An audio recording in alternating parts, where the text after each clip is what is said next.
Greetings, programs. I wanted to take a second to tell you how I created this season of Recruiter Friend using Riverside FM. Riverside is an online platform that records audio and video footage locally and uploads it to the cloud. It's been super easy for me to use. I set up a studio on the website, I send a link to my guests, and that's it. In over a decade of podcasting, finding out post-recording that the audio or video quality was bad was my biggest complaint. Not having to worry about it this season has been a huge relief. Using the affiliate link in the description below, you can check out all the other features Riverside has to offer, like their shiny new editor.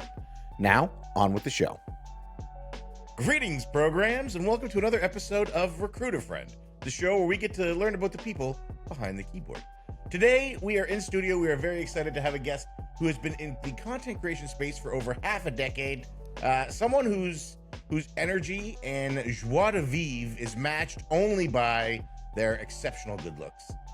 I want to give a big Recruiter Friend welcome to Cory Missildine. Thanks for being here, Cory. that was a wonderful introduction, and thank you for having me. Can you wait? How do you say my name again? Missildine. Missildine. Yeah. I like that. Yeah, Missildine. Yep. All right. It's one of the elven names from Lord of the Rings, correct? That's where you chose that handle? Yeah. Well, I didn't choose that. And I was born with that name.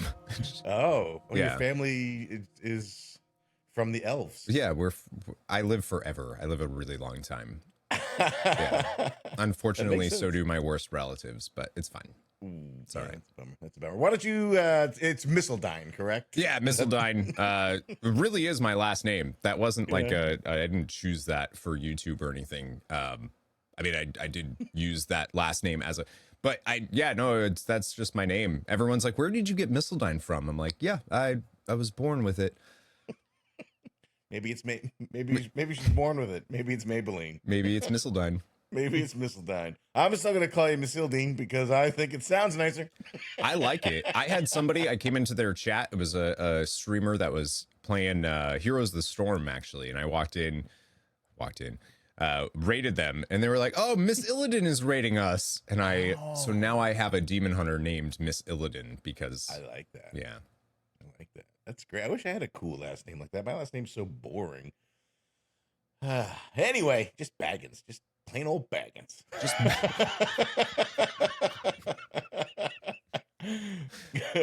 No, that checks out. That makes sense now. Yeah. Now I get it. There's so many things that are falling into place all of a sudden. I really hope that is your last name. No, I wish. That would be great. It's actually Skywalker, so. Yeah, that's right. Yeah, just poor old boring Skywalker living out here on the beach. Sand gets everywhere. Ugh, it's coarse and rough. Yeah, nobody likes it. Cory, this show is all about you, not just about last names.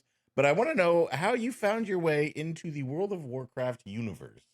Oh, geez. So I started playing Warcraft 3 way back in the day. My cousin was super into Warcraft 3. And I would always show him Final Fantasy games, and I would show him like the cutscenes. And he was like, I have a game that has better cinematics and better cutscenes than anything you're showing me here. And he would put on Warcraft 3 and he'd be like, look at this. This is like, that's in the game. This is way back in like what?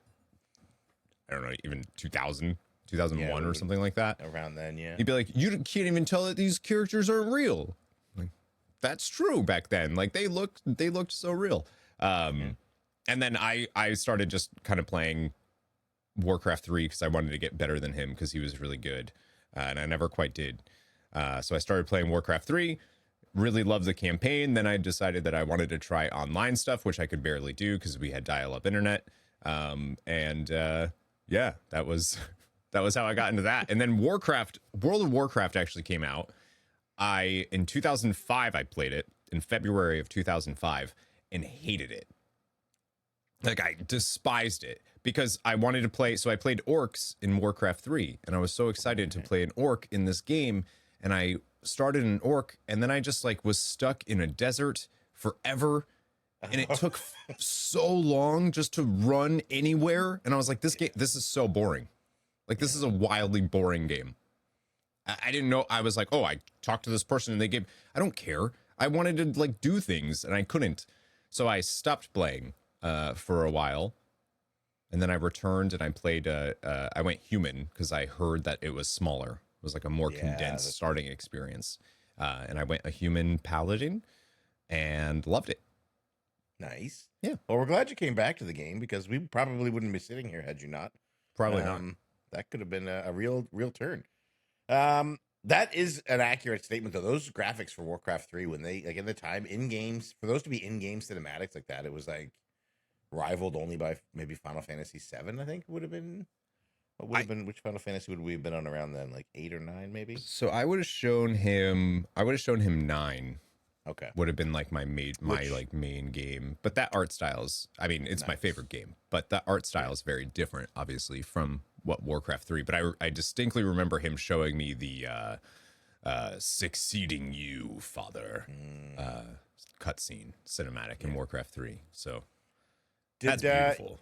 You're a bit of a lore nerd, a lore fan, a lore lover. Lore lover. That's what we're going to use. You're a bit of a lore lover. Yeah. Did that start right away? Like, did Warcraft 3 get its hooks in and you were like, oh man, I need to know more? Oh, 100%. Yeah. Please whisper his name. Yeah.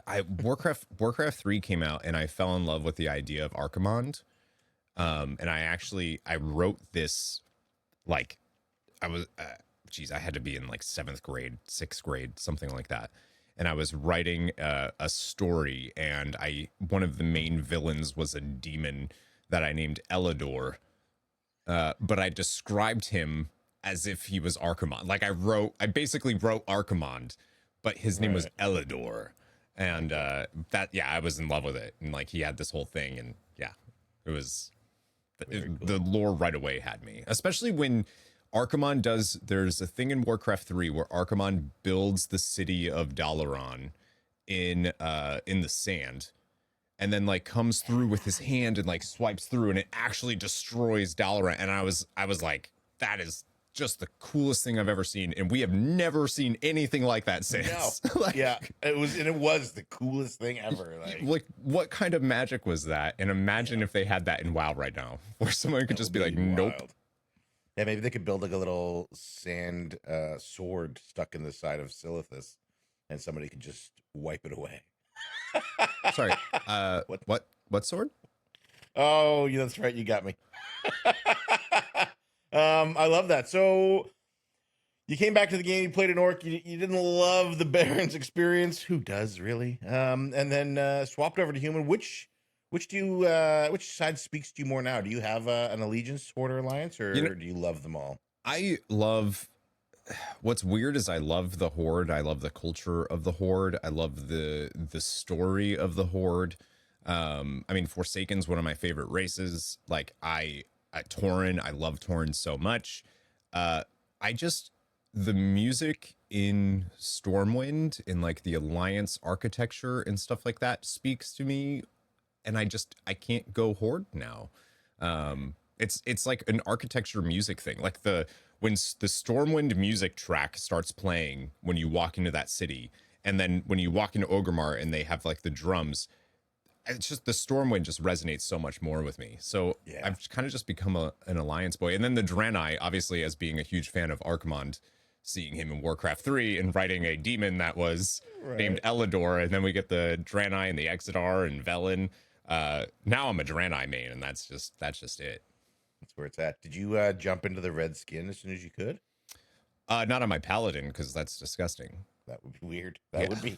Yeah. How dare you? Like anyone that does, sir? Yeah, anyone that does that, freak. Yeah, Absolute freak. Certified freak. Yeah, 7 days a week. That's right. I love this. This is great. So, how do you engage with the content? How do you? This is something I love to find out from content creators, because there's these varying degrees of content creators. There's the hardcore collectionists. There's the completionists. There's like the absolute top end skill level players. Where do you fall on that spectrum? How do you engage on a day-to-day with the game? I think I'm smack dab in the middle of all of that. Like I'm an AOTC player, but I'm a guild lead, raid lead. So, a little bit more than just like, oh, let me just log on to my character, play it and get the AOTC. It's a little more like I have to do all the research for stuff. I have to make sure like, hey, if this weak aura works, I have to kind of keep an eye on or I try to, on how people's specs are performing, and if they're, you know, if they need some help or something, I like to try to be a resource for that. Not so much right now, just because I got a lot going on, but so like got that going on. But then I also am a completionist, and I do like to collect everything, especially mounts. I don't really care about transmog too much. I'm not a big transmogger, which is weird. Over. Oh, we gotta, okay. Thanks for being here. Everybody, you can find Cory online, dressed like a hobo. Well, oh. Yeah. You know, give me a toque. So we call it, that's what the beanies are called? Toque? It's a toque. Yeah, it's not a beanie, it's a toque. Yeah, sure. I need a beanie and a toque for my Draenei paladin, and I'll be happy. But yeah, I do everything. I used to do like a mount farming Friday stream, and just go and collect a ton of mounts, and I've been very fortunate. I've gotten a lot of them from the old days, Invincible and Kael'thas's Phoenix there. Blanking on the name of it. Yeah, that one. I've gotten like the big rare chasing ones, and now I just need to go back to like Shadowlands and get the boring ones. Do that stuff, and then the Dragonflight ones. I haven't really done any collecting in Dragonflight, but yeah, I like to just do it all. Yeah, I like it. Do you have any is there any memories from your time in the game that just like stand out as, oh wow, this is something I will tell my children about? Yeah, actually. So in Legion, the Mage Towers came out. Mm-hmm. And I was obsessed with them. I thought it was like the coolest thing that WoW has done, is this solo challenge that you can do at any time on every spec in the game has their own challenge that they get to do, basically. Mm-hmm. But Prop Paladin was my main. As soon as it came out, I jumped in on my Prop Paladin and got just demolished. And I was like, this is incredibly difficult. I was in, geez, it must have been Tomb of Sargeras, maybe not even gear. Yeah, I wouldn't have progressed that far in Tomb of Sargeras, I think, yet when the Mage Towers came out. And I was like, I got this though. I'm gonna do this. And I think I did over 300 pulls on the Mage Tower as my Prop Paladin, and I streamed everything. And I remember, so I had a really good friend in high school who passed away. And we used to jam out in his truck to White Snake's "Here I Go Again on My Own." Dude, you have the coolest friends. Yeah. We used to like do donuts in this field, and we used to take Bacardi 151 and Dr. Pepper and pour it in our mouth and mix it around in our mouth and then drink it, which was disgusting, but we did that while doing donuts in a field, listening to "Here I Go Again on My Own." Either of those things on their own are disgusting. Dr. Pepper or Bacardi 151 combined must have been... You don't like Dr. Pepper? No, are you kidding me? Oh my God, no. All right, show's over. Give me the crab juice. All right, well. Show's over. Anyways, so I was streaming, and "Here I Go Again" started playing on my attempt of the cruel for the tower. And I just kind of like focused in, kind of started shedding a tear a little bit, because I was like remembering these times, and I killed it. I killed it with the song playing, and I just like, I still have the stream, like I have the stream VOD, I still, and like I have that moment of when I won, and I have that like, I thanked my friend, and I was like, yeah, and I had it. Is that like live? Can I go see that? Can I go watch that clip? Yeah, I think so, actually. I have it on YouTube. It's like Paladin Mage Tower. I'm gonna have a look. If I can't find it, I'm gonna get you to send it to me. That's a stretch goal. Yeah, is going and watching you do that. That sounds great. I love that story. It was awesome. I turned it into, so the video is like a guide for it. This is way back when it happened, and then when I finally did it was at the end, and like I showed that winning thing. But then I decided I was so obsessed with it, and Stream loved it so much that I went and did all of the Mage Towers. So I did all 36 Mage Towers back in Legion. Did they all take 300 pulls? No, just the Paladin one. Just your main. Just my main. Okay. It was hard. It was really hard. It was really hard. Yeah. There was like a shift you had to make as a paladin back then. Is instead of anything defensive, you just needed to build for offensive and just do as much DPS as possible when Cruel actually comes down. And because you really only can survive, I think at the time it was like 3 to 4 of his twisting nether or whatever attacks. Anything beyond that, you were dead. Because you would just run out of defensives. You wouldn't be able to. So you just needed to kill him within those 4. Okay. And then he was the easy part. It was avoiding the infernals that come, because if the infernals smash, you get flown off. And then I didn't have goblin gliders for way too long. So a lot of my attempts were just me flying off the edge, thinking I was clear. It's brutal. But you got it, man. You got it. That's a great story. I love that. I love that. Yeah, that was like my favorite moment. Yeah, that is really cool. I wish I get frustrated way too easy to spend 300 pulls. I did when the Mage Tower. I didn't play in Legion, but when the Mage Tower came out again in Shadowlands, I went in and at the time I think I was on Pro Paladin then. I also have struggled with the same things you just mentioned. The Infernals would get me, and every now and then I would forget to kick something or. Anyway, it was a real nightmare. You would hit it with Avenger's Shield and it would silence him, so then he would move and stand on top of Velen. Yeah. It's like, no! Oh, that's actually what I wanted to happen. Because then Velen auto-attacks him. Oh, okay. And actually does a little bit extra DPS instead of having to cast all the time. Nice. Okay. Yeah. But yeah, I got really frustrated. I stopped and I didn't go back to it until like a month ago. Did you get it? Yeah, I got it like when I went back now because it's trivial now. Oh, is it? I haven't done it. Yeah, since the Dragonflight rework of the talents and everything. It's right. I did that one and then I did the Fury Warrior one. Super easy now. Yeah, Agatha's the Fury Warrior one, right? The Imp Mother. Yeah, and that took me probably 20 pulls or so. 20. Yeah, she's not bad. Once you know how to, like, I don't know, interrupt those other dudes, the little imps that channel on her and stuff. Yeah, that one's easy. I did that on a feral druid, I think, and was like recently because of so when the new wave of Mage Tower came out, I think if you did it on 7 specs, you got the book mount. I needed the book mount, so I did that. I think it was feral druid, and I was like, okay, I gotta try it now though. With I forgot about Dragonflight reworking stuff. Yeah, dude, it's so easy. I'm not a skilled gamer by any stretch of the imagination. I don't believe. And I found it to be quite simple at this point. I'm gonna probably go back and get the rest of them. I really like the priest set. I think transmog is gorgeous. It reminds me of the Mount Hyjal set, which was probably one of my favorite transmogs in the game. But you don't care about transmogs, so we'll talk about something else. Well, you heathen. I care a little bit about them. I'm not okay. If I decide to collect transmog, that's it for me. It's over. It's over. That's how it goes. Like, I'm not doing anything else. I'm not playing any other video game. I'm just collecting transmog for the rest of my life. Yeah, and then you're going to be like, you're going to have your main. You're like, I'm just going to get all the plate. I just need to get the.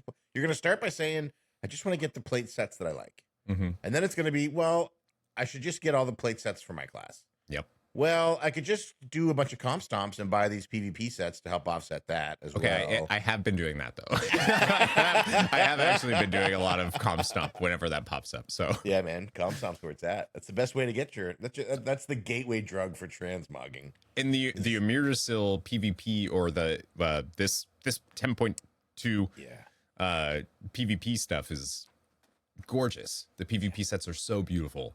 Yeah, they did a really great job. But I want to talk about something else here. So you mentioned how you streamed that, and obviously you're a content creator. You've been doing it for over half a decade. I know you recently celebrated your 5-year anniversary on Twitch as a partner. Yeah, full time. I've been full time for 6 years. But my first video went out in 2010. Oh my goodness, 2011. Well over a decade. Well over a decade. I want to know, how do you get to that decision to become a full-time content creator? And where do you get the nerve to bet on yourself like that? Because that is a huge gamble. Yeah, I ask myself that every day. I've made a huge mistake. Like, did I win that gamble? No, I've been very fortunate to be able to do what I do for this long. And with a relatively small audience too. Like I've been able to, the nerd herd is very, very, very supportive and very generous, and they like me for some reason. So, I started getting into full-time content creation. So I started getting into content creation because back in 2009, my senior year of high school, and I was watching a lot of like Jesse Cox and Total Biscuit. And I just was loving what they were doing, but I was also watching like some Let's Players in the background were doing some stuff. And I was watching them and I was like, I can do that. Like, I want to do that. It sounds like they're having so much fun, and like they get to play games and they get to record themselves playing it. And this is super cool. And then I was actually playing World of Warcraft, cause I've been home from college or something. And I was playing at like my family computer, but it's like in a big hallway thing. And my sister was sitting there watching me play, and I didn't know that.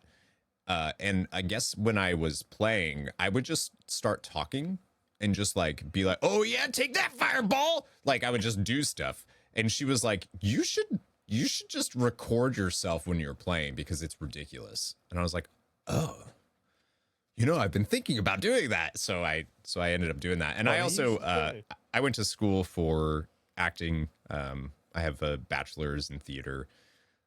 So that's what I went to college for. And I worked full time as a actor in Boston for a few years. And then hated how were you in Boston Public? No. Were you in Boston PD? No. I worked for a theater. Boston shows I know. Oh, yeah.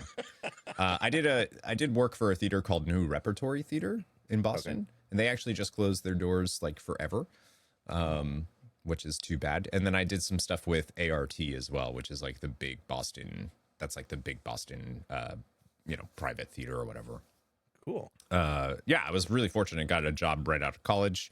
Auditioned for one of their touring shows and got it. So I toured around New England and almost Canada. Close. Almost Canada for some stuff. And yeah, that just kind of I didn't like how I was getting paid. And I decided that I wanted to try to see if I could make content creation, if I could get paid more doing content creation, which wasn't hard, compared to what I was doing shows, working 60, 70 hours a week in a theater, getting paid a $300 stipend a week. I was curious to see if I could like make that work. And very quickly I like introduced a Patreon, and they were like, sure, let's do that for you. The Patreon exploded, and I was like, all right, I'm going full time. I got to move out of Boston though, because I'm paying $900 rent for a 9x9 room. Like, I need to get out of here. I don't think I need to be here anymore. Yeah, I could do this from anywhere. So yeah, so then I moved back and got that all situated and been full time ever since. That's crazy. Have you been able to notice any similarities between stage acting and live streaming? Because it's not like neither of them is like pre-recorded and edited and stuff. Like they're both. It's happening now. It's live. Is there any similarities there? Are you able to pull from that training and experience? For sure. When streams are popping, like if you're just doing a stream and you're just playing a video game and chat's just kind of lurking and watching, it's the same as doing a stage show where the audience is like reading their program instead of watching the show. Like you can like feel that energy, and it sounds so like, I don't know, hippie or goofy to say, but I can feel that energy on stream too. And if stream is like into it and they're back and forth, I can like feel that, and then I feel like I'm more on and I'm more energized. Some of my best streams have been when, randomly I'll be on YouTube or something streaming Spider-Man, and it'll be like 500 people watching. And that's just, for me, that's just like, yeah. I excel in that. And it's a better show. I'm just more on. Whereas if I'm doing like a casual Final Fantasy Tactics thing and there's 20 people and occasionally someone will be like, "Oh, this is a cool game." I'm like, "Yeah, man. Yeah, it is." Like that energy is just not really there. Right. I can definitely feel that. But then reading, you'd be amazed at how many streamers cannot read. Oh, really? Like out loud. Like if you go and watch a streamer, there's so many times that they're like looking at and they're like, you know, and the dog jumped on his head. It's like, cool. You need to practice that a little bit more. Yeah. You can do that off camera too, you know. You can just read that out loud. Yeah. But like that's a you kind of forget that like, oh, reading out loud is a skill that takes time. Okay. How does it feel? Like you said you were successful fairly quickly. But how does it feel in that period of time where you're doing that transition and it's like, am I gonna make it? And do you ever have feelings now where you're like, did I make the right choices, or any points now? I mean, I'll be completely honest with you. I make a quarter of what I made when I started going full time. Really? Yeah. So your trajectory went down. Yeah. Okay. Things are tough. What causes that? Do you know? Yeah, YouTube. I was on YouTube. Oh, okay. So when I decided to go full time, I was not streaming on Twitch really. It might have just been like a dual stream thing, but it wasn't I was dead focused on YouTube. I was streaming on YouTube. It was at a time where YouTube gaming was like, they had that section. It was like that big push that they were doing for that. And I was streaming on there and I was doing really well. Every single stream I did of World of Warcraft, because I would do a show called Good Morning Azeroth at 8 a.m., 9 a.m. Eastern on YouTube. Every single stream I did was 150, 200 more people watching, like very quickly. You know, when things started to actually take off. Like I was posting videos from 2010 to this is 2018, and you know that in that course no one was watching. But then once WoW and stuff started, then a lot of people were watching because there was no one really else doing it. I think there were some Russian streamers, but if you don't speak Russian, you're probably not watching those streamers. So my YouTube was doing really well. Patreon was doing really well. And then tips, I had like this guy that came around, was a oil tycoon and tipped just absurd amounts of money during those couple of years there, like absurd amount, like $15,000 money laundering types of shit. Yeah, like I actually got screwed on taxes because this man tipped me $15,000 and I missed it when I was filing my taxes. That's wild. Yeah. Missed it. He missed it, folks. I did. I didn't even because it was like sent through a different thing and I just didn't even see it. Sure. Yeah. I got you. Yeah, you know what I mean. IRS don't watch this podcast. They don't.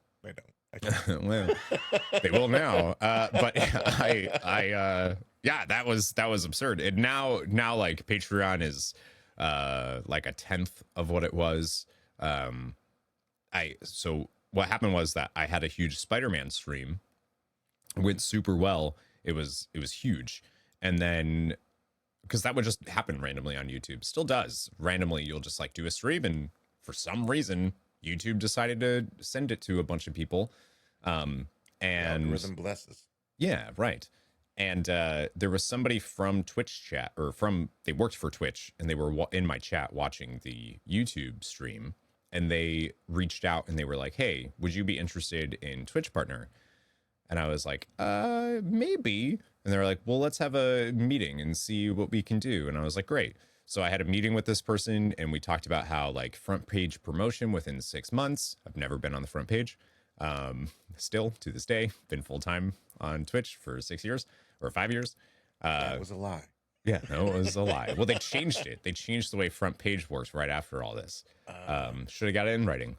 And like they had all of this stuff and I was like, cool, let's do it. And I sat on it for a little while and I was like, all right, we're going to do that. Just been going down ever since on Twitch. Really? Yeah. Started on Twitch. It was my first stream on Twitch. I had like 75 viewers, I think. And I was like, all right, we can go. And then it just whittled down. My audience was on YouTube. Going back to YouTube, making a full shift back to YouTube? Yeah, so now I contemplated it for a really long time, and then I would try and I would like stream on YouTube, but YouTube would because I'm out of the algorithm, because I'm not doing it all the time, because of whatever reason, the meta shifted or what have you. I went right back to streaming to whatever I'd be streaming on Twitch. So there's no real difference now between that. But Twitch removed their exclusivity thing. Like now you can just stream no matter what. Right. So, because I thought about removing partners so that I could stream on both, but they actually just did that. So now I stream on both. And yeah, I can actually start to see like a little bit of a pickup, but it's still not great. But if you're streaming, like I could make things significantly easier and better for myself if I just focused on one game. Right. Does that make a huge difference? Do you find that because you build an audience who want to watch that game? Yeah. But that really sort of limits you because you can't just do single player games then, right? You're basically looking for an MMO to lock into. And not even just an MMO. Like it's like you WoW is your thing. Like if you're streaming WoW, that's it. You're streaming WoW, and you're gonna do better as a streamer just streaming WoW or just streaming Final Fantasy XIV. It's just I can't name a single that's what everyone does. Like anyone that's doing well in that sphere only streams that one game.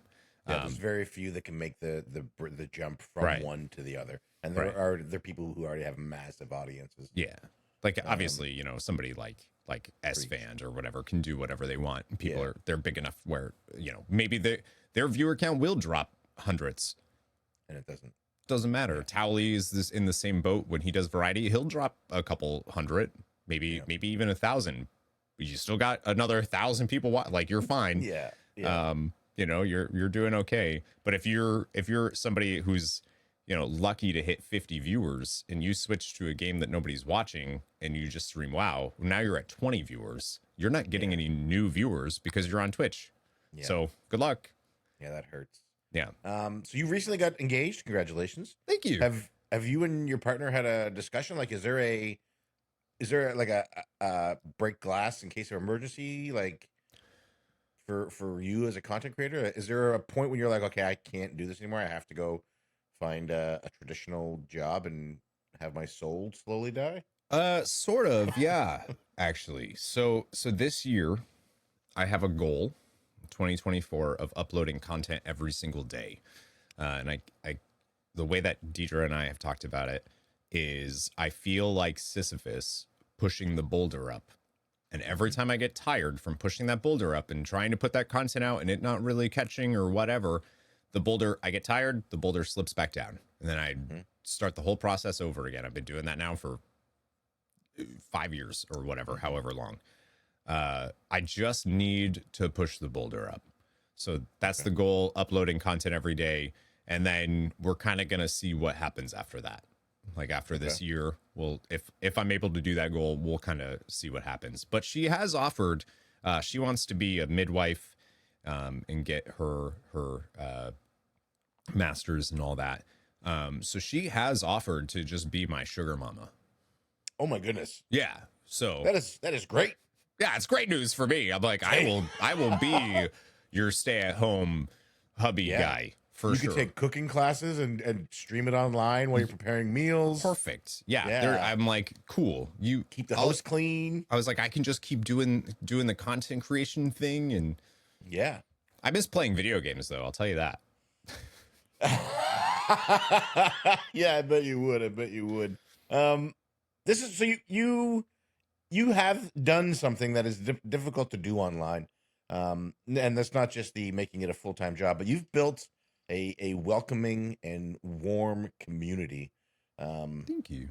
How do you do that? Because there are so many negative, toxic chuds on the internet. I don't know if I don't really know if it's anything that I've done. I mean, obviously, besides just being who I am, I kind of pride myself on what you see is what you get. I think I'm the same person I am online as I am off. Maybe I'm very genuine. I think I'm more exaggerated online, and I'm a little more rambunctious or I talk more or whatever. I'm very I like to observe when I'm like in a group, but I'll still like if somebody needs to take charge of that situation or whatever, I'll do it if nobody else is. Like I have no problem with that being if I have to. Like it's fine. So I think I'm just the same person, and I don't allow people to be hateful in my spaces. Like if you're being nasty or you're saying stuff that I don't really like, I'm gonna call you out on it, and then if you continue, I'm just gonna remove you, and it's no big deal. I don't. My big thing is like just don't talk to other people. You can talk to me however you want. Just don't talk to other people disrespectfully. Like your people, your grown-ups being you're like I know it's a chat, but like be nice to each other. That's right. I like that. Yeah, but I don't know if it's anything like I've done. Like I haven't specifically sought out people to be like, you're nice. Come into my To quote Tupac, real recognize real. So yeah, that's my hope. We've had a lot of drama for sure in our space, but nothing too bad. Yeah, it just kind of finds its way in. And I have a great team of moderators that are all very diverse.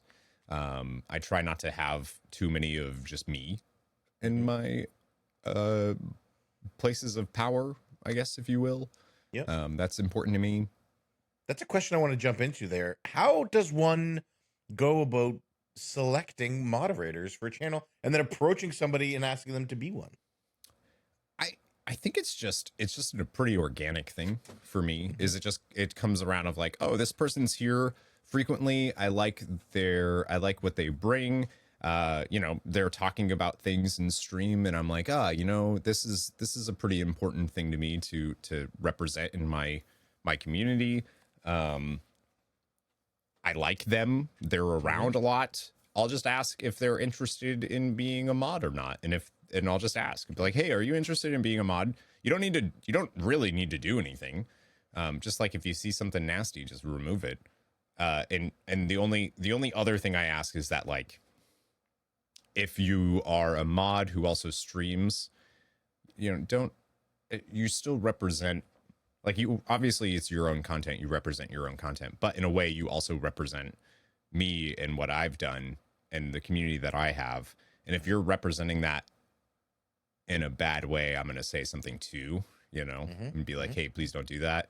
Like I had folks that mod for me that were playing a game that I didn't want represented in my community.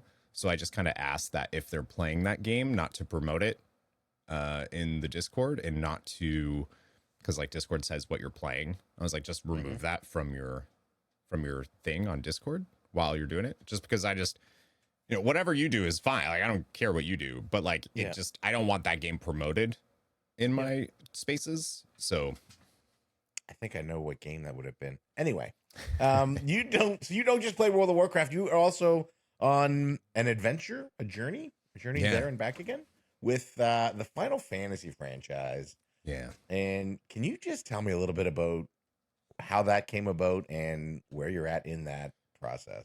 Yeah. So Final Fantasy. You smiled so much. I just had to say Final Fantasy, and you were like, ooh. Final Fantasy is my love, my warmth. I love Final Fantasy. I love the stories it tells. I think so much of my political beliefs and religious beliefs have been framed and formed by Final Fantasy. And I would just love the opportunity. Down with Shinra, down with these corporations. Right. I would love to fight God at some point, maybe. Okay. I need to level up a little bit more for that, but I'm down. Let's do it. I love Final Fantasy. Final Fantasy IX is my favorite game of all time. It just it evokes this layer of nostalgia, and it's a warm blanket in a video game form. It's amazing. I love it. I love Final Fantasy. So there's a few games that I've never played though in the franchise, including I believe one of your favorites, Final Fantasy VI. 6, yeah. So 4 is my all-time favorite game. But 6 is like it's top 5 for sure. So Um, I hadn't played. There was a few I hadn't played, which was like the earlier ones, because mhm. I'm really a PlayStation. Like PlayStation, it was like my main first Right. console. It was your gateway drug. Yeah, like I was younger. I was born in '91, so like a lot of the NES stuff. Such a baby. Yeah, yeah, yeah. 32-year-old baby. Yeah. Yeah. The I think the SNES came out in '91 actually. Yeah. So like, yeah, I just didn't play those things. My mom didn't have one. My mom was my gamer gateway, and we didn't have any of those. So I just started playing Final Fantasy. So I missed a lot of the earlier ones. I missed the SNES ones, and Mhm. I also had this thing when I was younger of like, oh, I don't like those pixel games. Like I don't like that. That looks Mm. old, you know. And then once I got older, I was like, oh, that doesn't actually matter. Like the game's still good or not. Yeah. And I actually then prefer pixels now, but I was the same. And like, yeah, I was like, right, oh, come on, I want these 3D graphics. Like, I yeah, loved the N64 and the PlayStation, which by all accounts now look like potatoes. oh But, yeah, oh yeah. at the time, I was like, I don't want to play these baby pixel games. And now it's like, I just want everything to be pixel based. Yeah, right. Now it's like, ooh, this is nice and cozy. I'm playing Yeah. Final Fantasy Tactics, and I'm like, oh, this is. I think the graphics are charming, and I love it. Yeah. Uh, but there was a bunch that I missed, so I was like, okay, you know what we're gonna do. And also, like I said, I miss playing video games because I don't play video Mhm. games. If I'm not recording something for YouTube or streaming, I am probably not playing a video game. I just don't have Mm. I don't have time. Like I feel like I'm constantly Okay. like if I'm not streaming or doing YouTube stuff, I'm probably hanging out with Deidre and we're probably just like watching TV or doing something or whatever. Like I just don't play games in my free time. I try to, but I can't. So this was kind of an excuse for me to go back and play games that I really wanted to play and games that I missed. And the Pixel remasters, I think, had just been announced at the time. They hadn't been out yet, but they had been announced. So I was like, oh, this is a perfect time to do it. Um, and I wanted to experience those. So I'm playing through every Final Fantasy from 1 to 16, which with a bunch of spin-off games as well, thrown in the mix. So it's been great so far. I've played 1 through 4 uh too many times now because I played them because the Pixel remasters weren't out on console, so I played them on a bunch of different things. And then finally I got to play them on PlayStation and get all the trophies. Final Fantasy IV was incredible. You're right. It's so good. Like the story of Cecil is it's so good. Ah, the redemption, the So betrayal, the it's all love good. story. It's so good. When at the Finding out very your one true self, battling your inner demons. yeah, like a little on the It's nose I could with talk about yeah. Final Fantasy IV for hours. I love the idea of like battling your inner demons. Yeah, And literally. they do, like they really do that, and it's Yep. great. It's so good. Yep. Mount Ordeals. Yeah. What a great spot in the game. Oh, it's so good. I don't think I've Lally ho, Corey, lally ho. Lally Ho. I don't know if we'll have to have like a Final Fantasy discussion at some point, just Yes. like to talk about Final Fantasy IV. Yeah. But I've been loving it. And Final Fantasy Tactics, I think, is one of the most well written games I've ever seen, Hmm. especially because I'm playing the War of the Lions, which has a changed script basically from the PlayStation version. And like some of the things that they say, I'm like, dude, Shakespeare's taking notes right now. Like it's so beautiful and so like haunting. Some of just there was one about like your forked tongue uh flittering in your mouth, and I was like, whoa, like this is like it gets pretty crazy, and I'm like, this is awesome. Yeah. So I'm loving that, and then yeah, Final Fantasy 14 has been Big shout out to the localization people that translated it from yeah, like Japanese. unbelievable. It's Yeah. unbelievable. It's so good. It's what a great franchise. Yeah. Um, I love it. I'm gonna be along for that journey because I think that's a lot of fun for everybody. And it's definitely something they should experience. Is Final Fantasy 14? I've only dabbled in Final Fantasy 14, but is it similar? Does it scratch that same itch that you get from the single player games? Yeah, I actually play it as a single player game. Okay. The story is really really good. It's a lot of reading, but it's really good.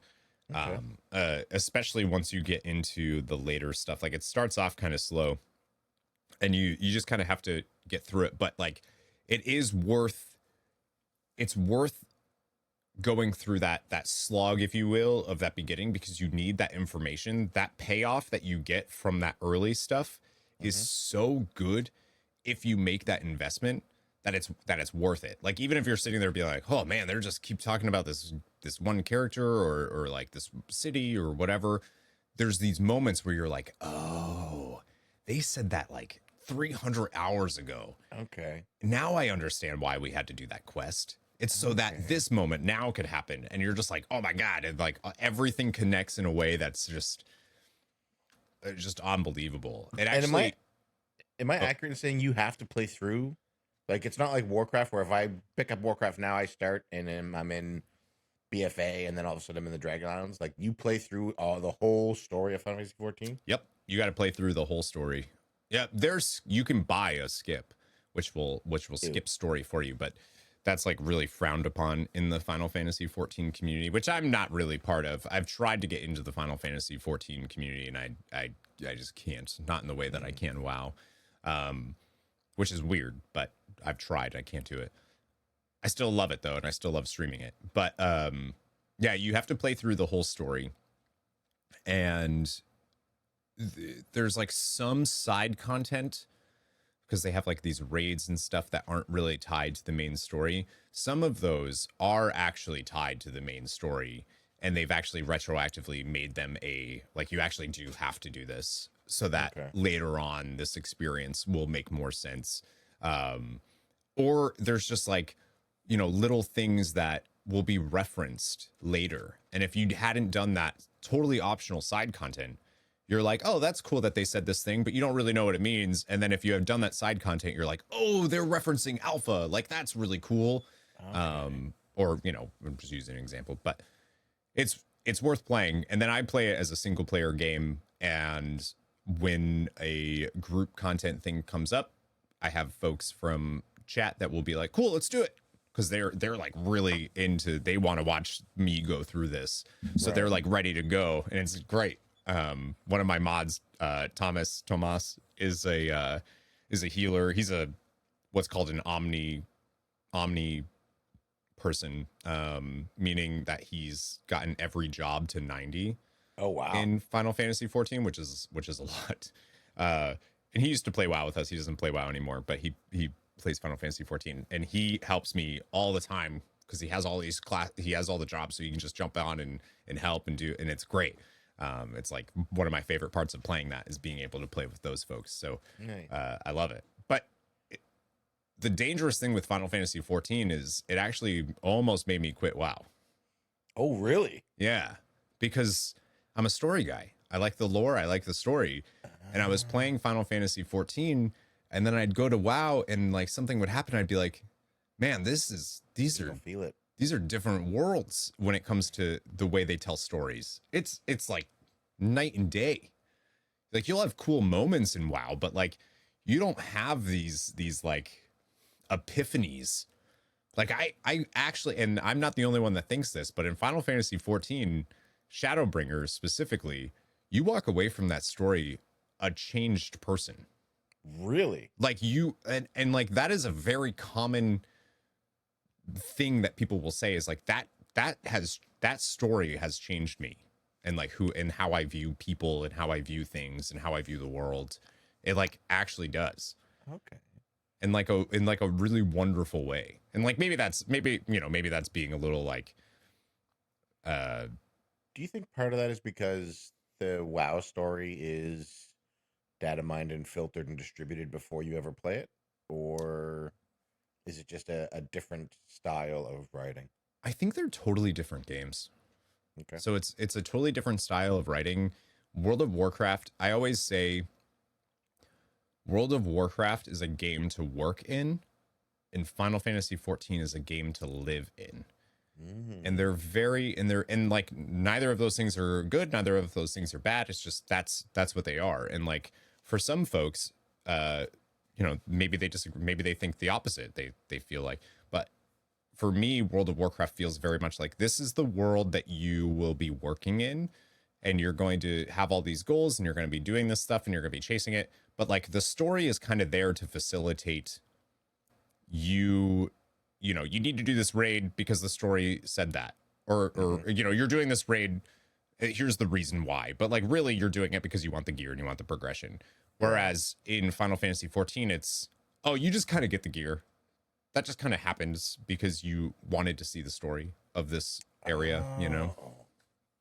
Okay. That's how it feels to me. The story is the delivery vehicle for the gear, as opposed to Warcraft, where the gear is chasing the gear is the delivery vehicle for catching story beats. Yeah.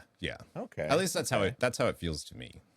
I should get back into this. I tried it a little bit, probably a year ago now, a little over a year maybe, and I did enjoy what I had done, but I encountered what you mentioned, how it's the early part is a bit of a slog, and I was just like, all right, well, it's not grabbing me, doesn't have its hook synced in.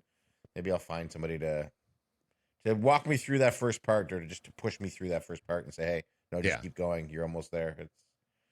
I'll do my own Sisyphus. There you go.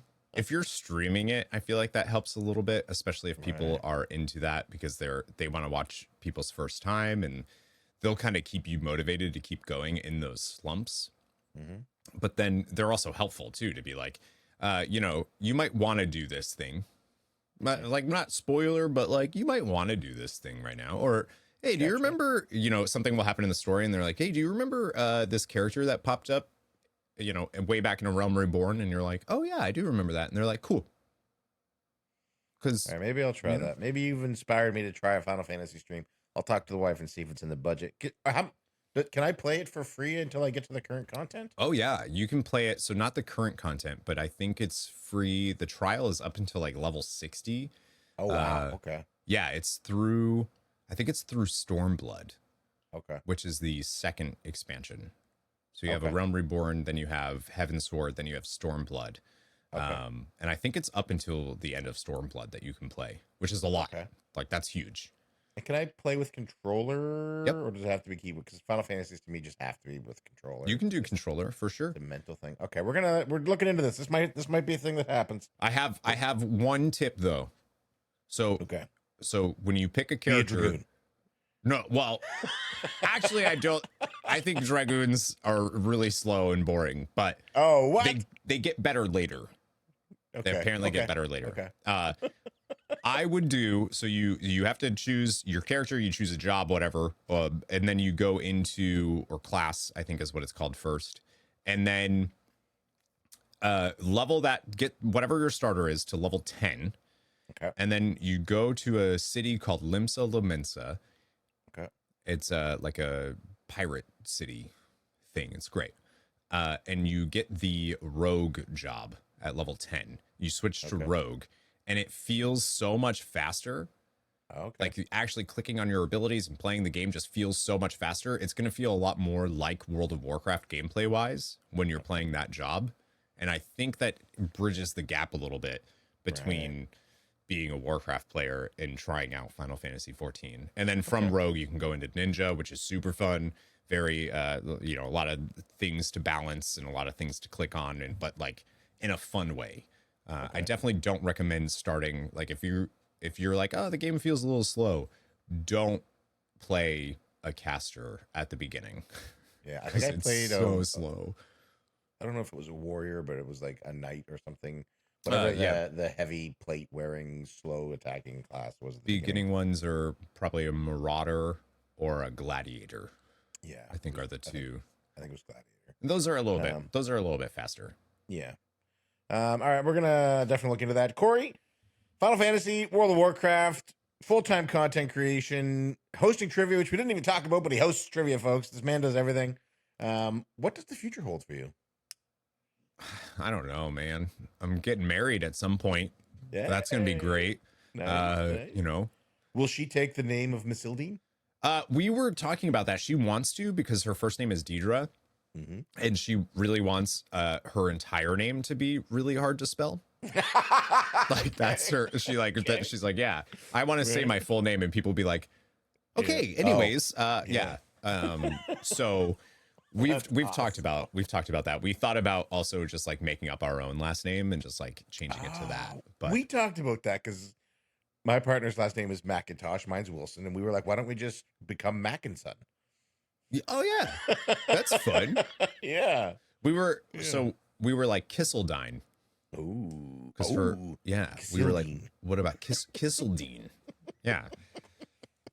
Content creation future though, I'm still streaming. BlizzCon sold me back into World of Warcraft. I really was about to just give it up.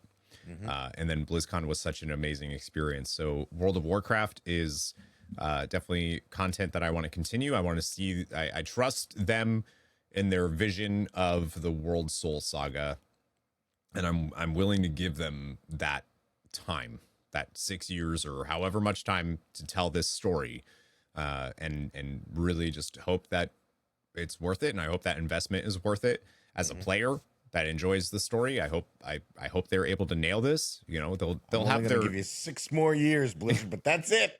I mean, yeah, really though. I mean, that's and you know, I say that now. Who knows? But they're Yeah. gonna drop the ball at some point, of course. But I hope they can pick it back up and deliver the story that we need and these characters all deserve. So yeah, the future for me is I'm still gonna try to do this goal of uploading every day. It's the 8th right now Mm-hmm. of the year, and so far so good. I've gotten an upload every Nice. day, so I'm gonna keep trying to do that, and hopefully just do a little bit better in the content creation sphere and stop feeling like Sisyphus. Nice. Well, hopefully we get you there. I'd love to see you get there. And I think you will. You strike me as a person who doesn't give up easily. So I'm looking Never forward give to up, seeing never it. surrender. That's my it's like my That's your sign off on your stuff. your family motto. Yeah, never give up, never surrender. Thanks, I love Galaxy it. Quest. I love it. What a great movie that was. Oh, I love Galaxy Quest. Sorry to interrupt the show, but I just wanted to take a second to tell you about this season's sponsor for Recruiter Friend. Ever Ember Creative is a studio and agency dedicated to making life easier for content creators. They've helped me shape Recruiter Friend through brand design, video editing, and social media management, but they do so much more than that. Literally anything you need. If you're looking for a team capable of diving deep to help you achieve your goals, however big or small, call them. I've been working with them for 6+ months, and I couldn't have asked for better people to share this journey with. Ever Ember Creative, content ignited. Okay, Corey, we end every episode with a questionnaire. If you are ready, I would like to ask you 10 questions. Yeah. Question number 1: what is your favorite word?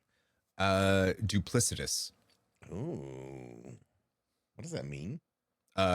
Being like on two sides of the thing. Okay. Yeah. Cool, I like that. Question number 2: what is your least favorite word? Besides a word that I probably can't and won't say on this podcast, besides Right. that word, guzzle. Guzzle. You don't like the word guzzle? No, guzzle just sounds weird. I don't like You have a hard time watching Mad Max Fury Road where they refer to fuel as guzzling? No, that's fine. Guzzoline's fine. Okay. Just guzzle. Just guzzle. Got it. Just guzzle. I also can't say the word I can't say the word wolf. Wolf? Woof. Woof? What? Like The sound a like- dog makes? no, like Or the animal? wolf. Wolf? Wolf. I can't say I Really? can't say it. I don't know why. I say wolf. It's a wolf. Oh, wow, that blows me away. I can't say wolf. Yeah, Wolf. yeah. Say wool. Wool.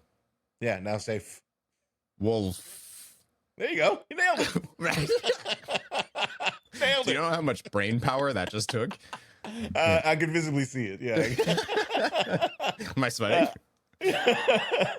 Question number 3: what sound or noise do you hate? Oh, do I hate? Yeah. Nope, love. Sorry. What sound or noise sorry. do you love? Yeah, I Love? jumped ahead. Yeah. I love the noise that a dog makes when they're like in that dream state and they're like, you know? Yeah. Yeah. That's great. It's What are they just, dreaming? What's going on in that little I head? don't know. Like, are they chasing stuff through a field or? I like to imagine that they're just dreaming of being cuddled, Yeah. you know? She just came in. My dog came in up. like, ooh, I gotta. What are we doing? It's almost go out time for her. Yeah, right. Yeah, that's probably my favorite sound. That's a great sound. Question number 4: what sound or noise do you hate? Oh, the Pornhub intro theme. It's so loud. I'm joking. I'm not familiar with it. Yeah, no, I don't. I really, really hate it's like so loud. He said. anything that is like abruptly loud. I just don't like it. Right. I have ADHD, and I sometimes like things like that will just completely like I'll be in the zone doing something, and if something loud happens, I'm like, oh, that's it. Now I'm fixated on whatever that was. This is my life now. Yep. Question number 5: what is your favorite dungeon? Ooh, my favorite dungeon in World of Warcraft is probably Dawn of the Infinites, actually. Ooh. Now, yeah, I think that dungeon is just wonderful. I really, really like it. I'm a sucker for mega dungeons. Like, I know it's new, so like it kind of feels like a cheat to say that, or like a time. What's the word? A time. Anyways, whatever that thing is of Time Wolf. Time Wolf. Dude, you did it so good that time. That was great. That was because it wasn't that word. It was time. Oh, gotcha. Brain weird. Yeah, I love it. I think that's my favorite dungeon. The fights in there are all super unique. I like the vibe of it. I like the I just think it's really cool. Can you add a point reward to your stream to get you to just say wolf? No, absolutely not. I would spend all my points. Question number 6. The show is now a bully show. Question number 6. What is your least favorite dungeon? Oh my god, most of the other Dragonflight ones. Yeah. I didn't like it. Brackenhide is probably one of my least favorite. If we're looking a little bit older, like I'm curious how many guests you've had all say like Durnhold, Return to Durnhold, or Black Morass. No one's ever said those. Those are great dungeons. Really? You think those are great dungeons? I have an unhealthy amount of my personality attached to BC and Wrath, so like an unhealthy amount. So I adore those dungeons. Now, in time when that came out, Black Morass, I'd be like, come on, right? Why are these portals on a timer? Please, when I clear one, open one. Return to Durnhold. It's like Thrall, just get on the GV horse. Like, please get on the horse. Yeah. Yeah, so back in the when those were current, that's how I felt. But now, obviously, because of rose tinted glasses nostalgia, and like I said, far too much of my personality and who I am as a human being tied to those franchises. Yeah, those are great, and I will not let you besmirch them. Sorry. Okay, fine. Well, then I won't. We'll go with Brackenhide then. Brackenhide, okay. Question number 7. What is your favorite curse word? Oh, I say shit biscuits a lot. I like that. Shit biscuits. Yeah, I'm gonna go with shit biscuits. Shit biscuits it is. I like that. Question number 8. What is your favorite raid? Ooh, my favorite raid in World of Warcraft is, I think I'd have to give it to Castle Nathria, actually. I think I got to give it to Castle Nathria. It was, the aesthetic of it was dope. Denathrius is just such a wonderful character. The music is fun. I liked pretty much all of the fights. I don't know if there was a fight in there that I was like, I don't really like that one. Castle Nathria was great. It was also my first time ever doing any casting for the Race to World First, and I did it for Echo, who I know that you really love Echo. Big fan. I have an Echo colored poncho on right now. Yeah.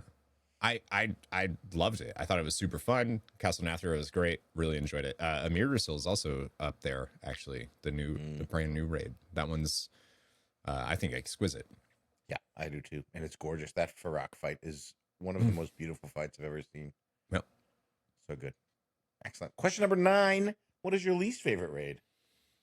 Least favorite raid is Sanctum of Domination, Oh, also but that from has Shadowlands. that epic battle with Sylvanas at the end No. for an hour and a half. Yeah. No. That and like having to go and get all the Terra grew, the stuff before Terra grew. Yeah. And then you finally get it. And like they should have just let us keep our anima powers until we defeated up until Sylvanas. Yeah. It would have been so fun if they just like tuned stuff around that and let us just do that. And then, you know, have like a story moment where Sylvanas strips us of our anima powers and we have to fight her without them. Would have been just the Fated season even. Yeah, it would have been super cool, but they didn't do that. So no. Yeah, that would have been great. And I hated so there was another fight in Sanctum, the one where Garrosh Soul Render Dormazane. Yeah, Soul Render, where if you didn't have a Death Knight, that fight stunk. Yep, real difficult. We were progressing that. We had 2 Death Knights, and there was a night where neither of them could come. And we beat our faces on it. We had already, for a re-kill, we had already killed it, actually. And they couldn't come, and we beat our faces on it for like way too long. And I was like, I hate this. Like, we are not doing this fight unless we have our Death Knights, because it's awful. It's really unfortunate to have, and there are many fights like that throughout the raid where it's like, you need to have this class or this fight becomes unplayable. Yeah. But then you had something like Painsmith, which was incredible. But then you'd have Fate Scribe. Yeah, it's the opposite. Yep. So I didn't like that raid. No. Okay, yeah, I dig it. That's probably the most popular answer. Most people choose that one as their least favorite. Smart. Yeah, a lot of same feelings. You got and it good also guests, went on then. for too long, and I have great guests. Yeah. Some would say the best. Yeah. Some would say the best guests. Especially the one I have right now. Stop. Cory, question number 10. If Azeroth was real, where would you call home? Ooh. I would probably the Exodar, actually. I think it would just be fun to examine the Exodar and like try to find stuff, and like there's definitely some holes in the Draenei history that we're missing, and I'd like to like figure some of that stuff out, maybe even rebuild. Perhaps a mysterious leader from the past, Elador. Elador, yeah. Eladar, was it Eladar? What was the Elador? Elador. I got it right. Elador. Yeah. My demon guy. Yeah. He was being controlled by a sorceress because I really liked Final Fantasy VIII at the time, I think. Yeah. Yeah. Very cool. Very cool. That is the show, folks. Thank you so much for being here and joining us. Cory, thank you for being here. This has been an absolute treat. Can you tell folks where they can find you? Thank you for having me. And they can find me, Cory Missildine, on most things, on Twitter. You can find me on Twitch at Missildine Online, on YouTube at Missildine Online, and then I also have a World of Warcraft channel that I just started, which is Missildine WoW. If you look for him on Twitter, which you should, some top quality tweets, he's shadow blocked for some reason. Shadow banned. So like you're gonna type his name into the search bar and it might not come up right away. Like every other time I type a name in, it auto populates the person. I have to type your full name, and it's such an easy name to type, but I have to type your full name every single time I want to tag you. It's because Elon Musk and I we hate each other. You know, you guys go way back. Yeah. So he was like, I'm gonna shadow ban this guy. Yeah, it's weird. It is a weird thing that happens. Yep. And friends, you can follow us on Twitter. We are at RAF_podcast. And you can subscribe anywhere you listen to podcasts. If you're inclined, you can drop us a review. Those do help the show get discovered. We've got more exciting guests lined up this season, so stay tuned. And remember, in a world where you can be anything, be kind. We'll see you next week.